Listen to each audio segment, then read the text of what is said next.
Hi everyone, আসসালামু আলাইকুম। কেমন আছেন সবাই? আশা করি সবাই ভালো আছেন। আলহামদুলিল্লাহ, আল্লাহর রহমতে আমিও ভালো আছি। সব সময়ের মতো আজ আমি আপনাদের জন্য নতুন একটা ব্লগ ভিডিও নিয়ে হাজির হলাম, নিপা সিম্পল লাইফ স্টাইলে। আশা করি ভিডিওটা দেখবেন। তো আমি যথেষ্ট পরিমাণ চেষ্টা করি ভিডিওগুলা ভালো করার জন্য। জানি না কেমন হয়, হয়তো আপনারা দেখেন, আপনারা বুঝেন। আর আমি তো কোনো টেকনিক ব্যবহার করি না, জাস্ট মোবাইলের যতটুকু আসে ততটুকুই ভিডিওগুলো করি। জানি না আপনাদের কাছে কেমন লাগে। তা আমি আগেও বলছি, আজও বলতেছি, আমি প্রতিদিন লং ভিডিও দিতে পারি না।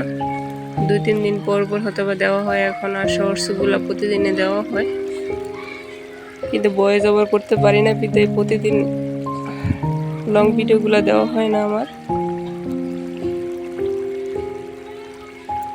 এটা আমি সকালবেলা একটু দেরি করে উঠছি, কারণ রাত্রে প্রায় 4:30 বাজে ঘুমাইছি, তাই সকালে একটু দেরি করে ওঠা হয়েছে আজকে। রাত্রে অনেকগুলো সেলাই কাজ ছিল, ওগুলো করতে করতে প্রায় আমার 3:30-4 বাজে গেছে। পরে সকালে ঘুম থেকে উঠতে আমার একটু লেট হয়েছে। ওইটা প্রথমে একটু রুটি বানাইলাম, চোখে প্রচুর ঘুম ছিল, কি রুটি বানাইছি না বানাইছি। পরে যে তেলাপিয়া মাছ ভাজি করে নিলাম, ধুন্দুল দিয়ে রান্না করব তাই।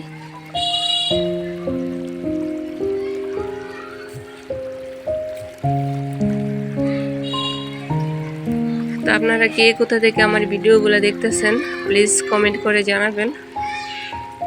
আপনাদের ভালোবাসা ও দোয়ায় আমি এতটুকু পর্যন্ত আসতে পারছি।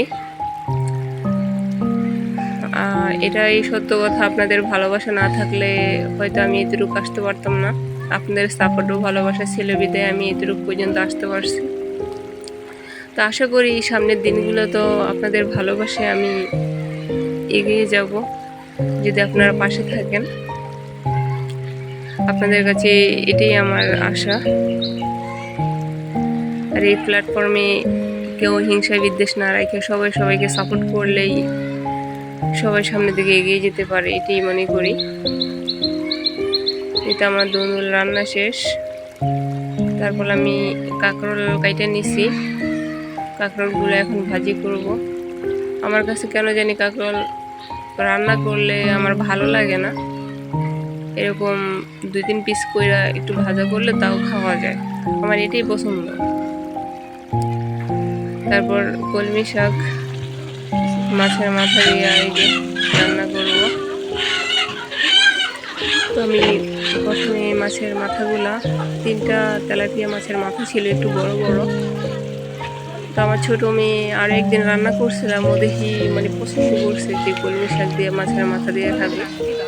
ভাবলাম মাঝে একটু বেশি করে রান্না করি, কারণ শাক দেখা যায় এক মুষ্টি রান্না করলেও দেখা যায় অল্প কতটুকু হয়ে যায় পরে। তো ভাবলাম 3টা বড় বড় মাছের মাথা ছিল, তো টাটকা, তো ভাবলাম ওগুলা দিয়ে শাকগুলো রান্না করি। চাইছিলাম ভাজা করতে, পরে দেখি যে মেয়ে খাইতে চাইছিল, পরে মাছ দিয়ে রান্না করলাম। তো এর মাঝে দেখি যে প্রচুর গরম পড়তেছে, আর পাক করে তো ধোয়া, চুলার আগুন সব মিলে অনেক প্রচুর গরম। তো ভাবলাম একটু লেবু শরবত বানাই। একটা লেবু কাটটা নিলাম, এগুলো রসগুলা একটু চাইপা বার করতেছি, সাথে চিনি দিয়ে হাত দিয়ে একটু ভালো করে মিক্স করে ট্যাং দিয়ে দিব। আমি যেভাবে আমার বাসায় থাকি বা ইয়াভাবে অতটা পারফেক্ট ভাবে কোনো কিছুই করি না, আমি যেভাবে চলাফেরা করি জাস্ট অতটুকুই আমি ক্যামেরাতে তুলে ধরি। এই তো আমার শরবত বানানো শেষ। তারপর আবার এই যে পাকঘরে চলে আসলাম, মুরগির মাংস ভুনা করব। আগে আমি কড়াইটা একটু গরম করে তেল দিয়ে দিলাম।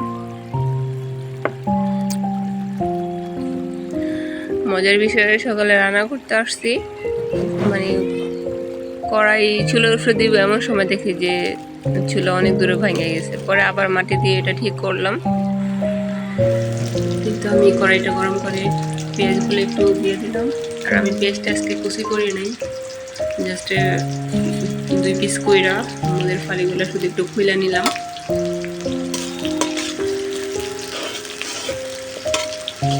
আমি আলু দিয়ে মুরগির মাংস, ব্রয়লার মুরগিগুলো রান্না করবো। তো পেঁয়াজগুলো একটু তেজপাতা আর কয়েকটু করে দারচিনি দিয়ে দিলাম, আর দুটা এলাচও দিয়ে দিলাম। এর মাঝে 2 চামচ আদা বাটা আর রসুন বাটা দিয়ে দিলাম। তারপর আমি কষানোর মাঝেই কেটে রাখা মুরগির মাংসগুলা দিতেছি। পরে হলুদ মরিচ ওগুলো অ্যাড করবো। আর জিরা আমি বাটাটা দিই না, পরে গুঁড়াটা রান্না শেষে উপর দিয়ে দিব। তো আমার ভিডিওগুলো যদি আপনাদের ভালো লাগে প্লিজ একটা লাইক করে সাবস্ক্রাইব করে দিবেন, আর পাশে থাকা বেল আইকনে একটা ক্লিক করে দিবেন, যাতে পরবর্তীতে ভিডিও দেওয়ার আপনাদের কাছে নোটিফিকেশন চলে যায়। আপনাদের কাছে অনুরোধ রইল। এটা আমি মুরগির মাংসগুলোর সাথে কেটে রাখা আলুগুলা আর 2টা টমেটো আর কাঁচামরিচ কাটিয়ে দিয়ে জাস্ট একটু ভেঙে দিছি, যাতে কাঁচামরিচের ফ্লেভারটা একটু আসে। আমি একটু কষিয়ে নিতেছি, তারপর হলুদ মরিচ দিয়ে দিব। এক হাতে মোবাইল রাখা, এক হাতে ভিডিও করা অনেকটাই কষ্ট হয়ে যায়। তো যে মোবাইল আমার প্রচুর গরম হয়ে যায় এরকমভাবে চুলের সামনে রাখতে গেলে। ওই যে একটু পানি দিয়ে কষিয়ে নিতেছি। আগে আমি একটু কষিয়ে নিলাম, এখন একটু পানি দিয়ে কষিয়ে নিতেছি। আর ব্রয়লার মুরগি বেশি রান্না করলেও টেস্ট চলে যায়।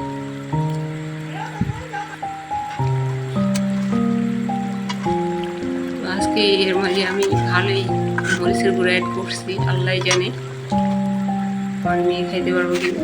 দেখে আমার মুরগিটা রান্না শেষ, তারপর এর মাঝে আমার ভাতও রান্না শেষ।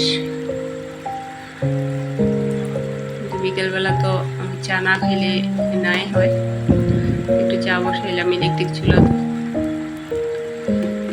এই ইলেকট্রিক কুকারটা আছে বিদায় আমি একটু চা খাইতে পারি না, হয় মাটির চুলায় গিয়া বারবার আগুন জ্বালানোটা অনেকটাই কষ্ট হয়ে যায়।